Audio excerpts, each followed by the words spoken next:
NMAX version to mga katropa. Yung problema ng motor ni boss ay ABS problem. Pero yung magnet niya natanggal na. Naalis na yung magnet niya. Ngayon nung natanggal yung magnet, humigpit yung ikot ng rotor kaya nasunog yung kanyang rotor. Nung nasunog yung rotor, syempre, ang maapektuhan dyan yung nagsusupply yung ating bolt. Sunog din yung kanyang bolt. So kung sakaling nagkaroon ng problema ang inyong EBS mga katropa, kasi itong motor ni boss almost 1 month na daw siyang naka-indicate yung kanyang EBS, pero yung 1 month na yon hindi lang siya 1 month na nababad. Kumbaga nauna nang nababad yung ating motor sa fluid or nauna nang nababad yung ating bolt sa fluid. Kaya nung nag-grounded na talaga, lumabas na yung ABS indicator, doon pala nagsimula yung 1 month na sinasabi ni boss. Pero matagalan nakababad to.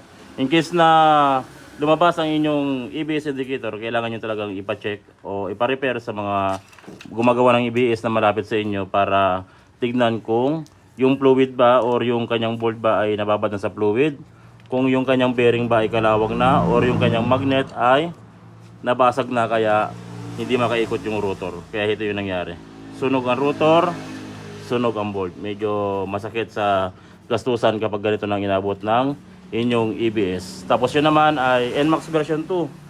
EBS din. Anong problema ng Daniel? Always on indicator, tas ano boss, may speed meter pa. May speed meter pa. So ipapagawa ni boss yung kanyang EBS kasi naka always on indicator. Yun yung maganda. Kaya huwag nyo lang hintayin na mawala ang speedometer. Kasi yung speedometer mga katropa, pag nawala yan, yun na yung pinaka last na sira ng ating EBS.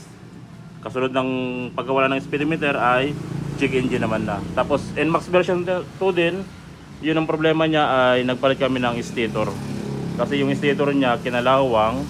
Nung kinalawang na yung stator, itong ginagawa ni Gentle, nung kinalawang na yung stator niya, nagkakaroon na ng error at hirap nang umandar. Ito. Problema dito sa amin yan sa Lingayen kasi malapit sa dagat. Hangin pa lang, maalat na. Hindi mo na kailangan magsawsaw sa asin pag kumakain ka ng mangga. So kung may problema kayo sa ABS mga katropa, pwede nyo kami sadyain dito sa Jad Allen Motorcycle Electrical Shop, Lingayen, Pangasinan. Or pwede kayong tumawag sa contact number na ibibigay ko sa taas ng ating video description. Pero siguro wag na kayong mag-PM sa akin kasi hindi ako nagbabasa ng message. Yung mga PM nyo napupunta sa request message o kaya sa spam, kaya hindi ko mabasa talaga yan. Hindi ko pinupuntahan yun kasi medyo busy. Pero kung tatawag kayo, may laki ang chance na masasagot ko yung tawag nyo.